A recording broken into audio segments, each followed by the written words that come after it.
everybody. I had started working on this and I thought, why don't I take you guys along with me for the ride? So I thought we'd just talk a little bit, and I'd let you guys know what's getting ready to happen next month. Will be the Mega Magnolia March event, and I love that. I wait every year for that event. I have loved it since the moment I found it. And so it'll be coming up next month, and every day through the entire month someone on the design team will be putting up projects. Now my projects go up on Sundays, so if you keep an eye out on Sundays, let me zoom you in here a little bit. If you keep an eye out on Sundays, you'll see mine. I'm going to try to schedule them so that they come out at about the same time. And this is, I'm using E51, 53, and E51, 53, 55, and 57. And I just wanted to color this up. I ran into a lady that I know today when I was at the grocery store, and I could tell by the look on her face that she was in pain. And so I walked over and I said, are you all right? And she said that she had a some kind of a bad pinched nerve, and I know it's painful. I know it is. And she just looked so miserable, and she was having to wait for her prescription to be ready. And so when I got home, I thought I wanted to make her, just a little card to tell her that I hope she feels better soon, and all that, and to let her know that she's thought about even when she's not with me. So I whipped out this stamp set, and I just love this little bear and this bunny. I just think it's called Snuggle Bunny, and it's a set from MFT, and I absolutely just think it's the bomb. I love it. And you guys are going to see exactly how slow I really color, because I'm very slow. And I have a habit of, I don't like the thought of leaving the caps off my markers. I know a lot of you all, set your markers out there and stuff, but not all of mine are the same. I have Chow and sketch markers, so, the number's not on the one. So I figured I would just tell you guys what I was using. You don't need to see the cap, and I will try to put it on the screen whenever I put the video up too. And I'm going to go over that one more time because I'm not real happy with how that's looking. I don't know, it just doesn't look like it's blending well to me. I don't know. But that's coming up, and I'm excited. I have dreamt of being on that design team forever, and I was so excited when Nurse Laurel said that I could be. She just completely made my day, actually my whole year. And I've got the video to put up of my box. You might see that one before you see this one, but I just can hardly wait. I love everything she sent, and some of the stamps I already have, so I'm going to see if she would mind if I if I gave some of the ones that I already have, if she'd mind if I gave out the extra ones that I would have duplicates of. I don't think she would have a problem with that, but I still want to check and just make sure. And yeah, this is how slow I color, guys, every stinking time. I'm sorry. I know I'm like I'm just the world's slowest colorer, because I don't see very well, so I have to get my head really close. And just go real slow and just hope and pray oops, there we go. Hope and pray I don't, you know, go out of the lines. That colorless blender is like my best friend. And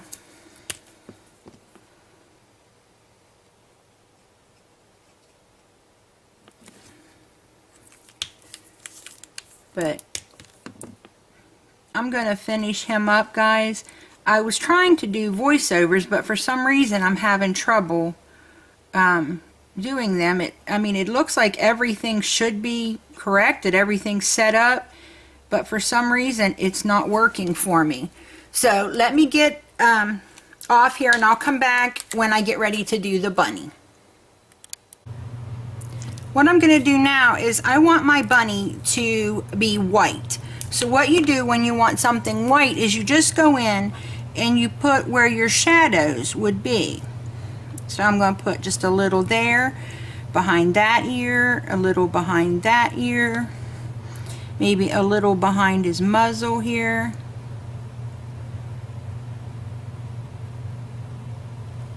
And down here at his arm, because his shirt would cast a shadow on that.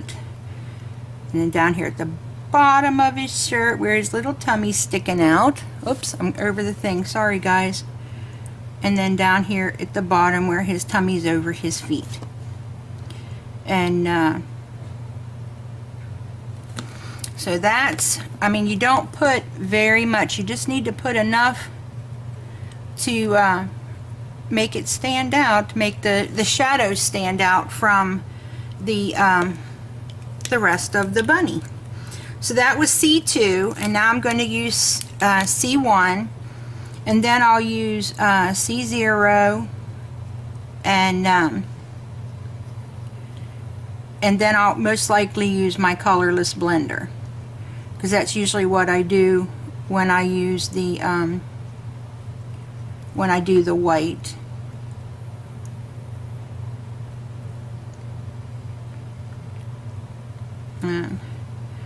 I love doing the grays. I don't know why, but I think if I had all 4 sets of the grays, I think I could just sit and color in gray all day long. I don't know why. I like it so well, but I really, really do. And then you just blend it out to where you're not seeing much at all. And you just keep bringing your line out a little bit. And sorry guys, I have a tendency to grasp really low onto the marker. So now I'm going to get my colorless blender, and I'm just going to go over any of the places where I put the gray to try to kind of soften the edges. Oops, I don't think I did that. I forgot his tummy. Well, how dare me. Let me fix that real quick. Poor little guy. He thought he was going to have a half-naked tummy. And because I want his belly to appear rounded, I'm not going to do my line straight across. I'm going to do my line up and then down, up and then down, like a little hill, because I want it to show off, to make his tummy show off the curve of his belly. So that's what I'm doing there. Now I'm going to go over the rest of the gray that I put in, and just soften it up. It doesn't have to be precise. This is the colorless blender. It's just gonna, you know, whiten everything. And so there you go, guys. There's my bunny. Let me bring him up here a little bit so you can see him. Well, if I can get a hold of him. There he is. You see the shadows under his little tummy, and under his shirt on his tummy, and behind his little muzzle there, behind his little mouth. Now I picked some BG collars. I've got BG 10, 11, 13, and 15 for my collars for his shirt. And I'm just going to do every other line on his shirt.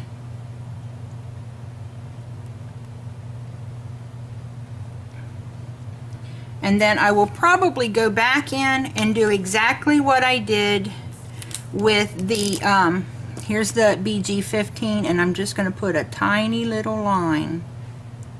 I'm really trying to learn how to try to go very lightly. I think I just got a real heavy hand, and so that doesn't make it easy for me. I'm kind of like a big oaf here, and I just, you know, like a bull in a china shop kind of thing. And but Karen Sue, she's Scrappy K Sue here on YouTube, and she did a video yesterday, and she asked, you know, about some of the shading she did on her her image. And Danae is an artist, so I asked Danae, I was like, you know, how should it have been?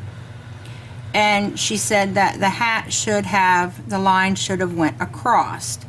Well, I figured that since I was wanting to do something similar, that I would just go ahead and do it the way that Danae had said, so that if Karen Sue wanted to, she could see, you know, what Danae was talking about. And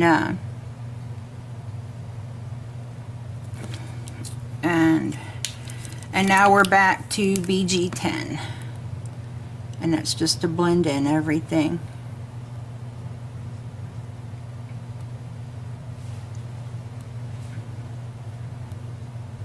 There we go. Now let me finish the sleeves that I forgot and didn't do. Okay. And we go back to the BG15.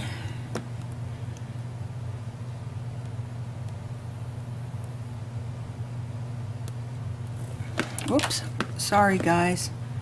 I collar on my case because it makes it, it brings it up a little higher for me and makes it easier for me to see.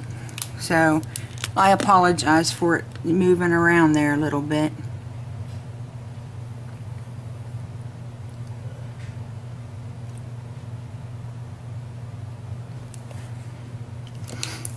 And BG11, and I guess you wouldn't have to do, you know, you could have, I could have just done BG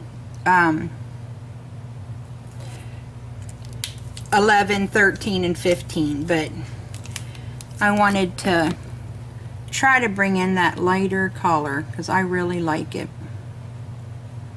I think it's pretty. And there's his shirt. And there is our bunny. Now I need to put a little bit of a shadow underneath of them. And what I'm going to do is continue with the C's that I have out, just to put a little shadow. I'm going to start with the C2. And I really struggled with how to do this. And I found that if I just kind of flick my pen like this, back and forth, that I'm able to get it much easier and get it much, I guess, I don't know what the word, I'm so heavy-handed that I prop my hand up, and so that just the tip of my marker hits the page, I guess would be the way I want to put it. Leave it straight up and down, so just the tip of my marker hits the page. And I mean, it's just such a narrow, thin line, and I go back and forth, and that way I can, anytime that my hand raises or whatever and skips a spot, I can catch it on my next, you know, my next time in. And now I'm doing C0.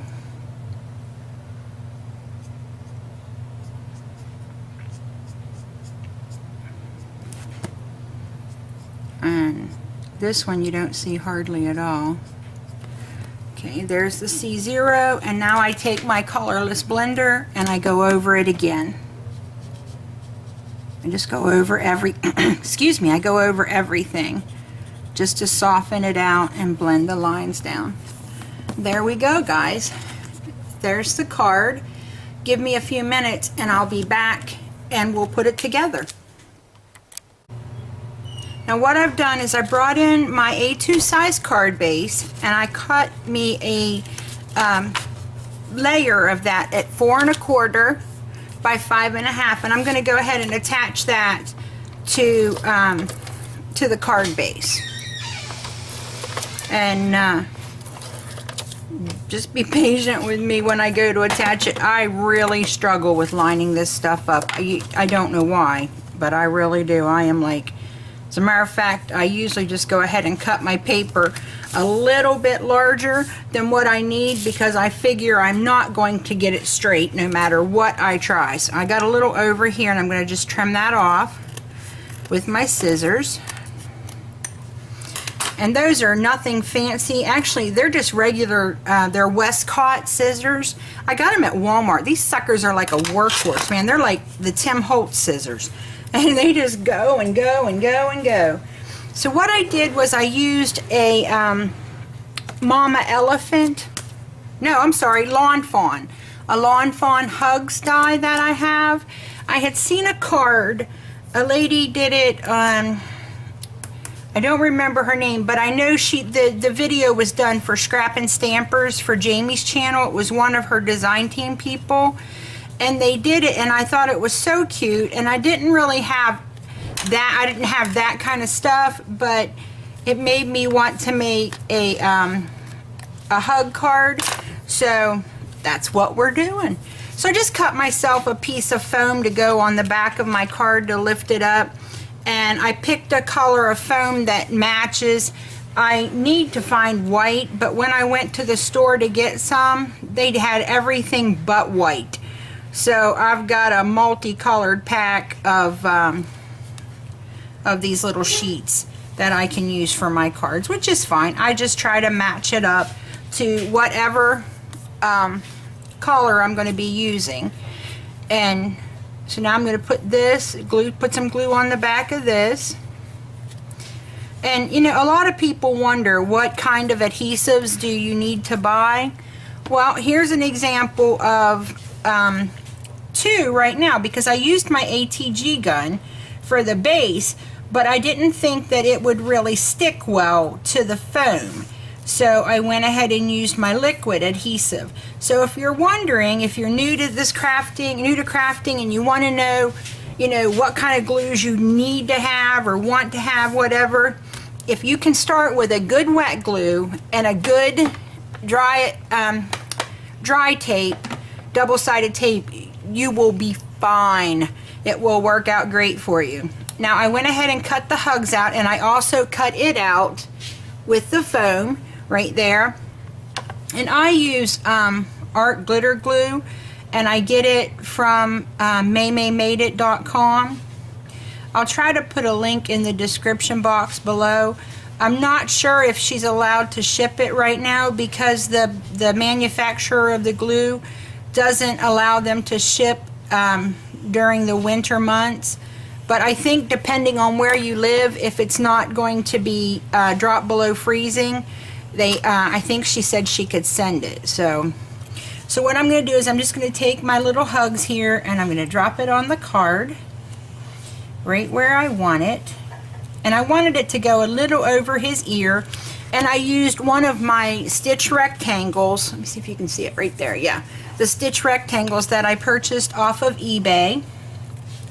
And that's it, guys. I'm just going to write a personal note on the inside and our card is done.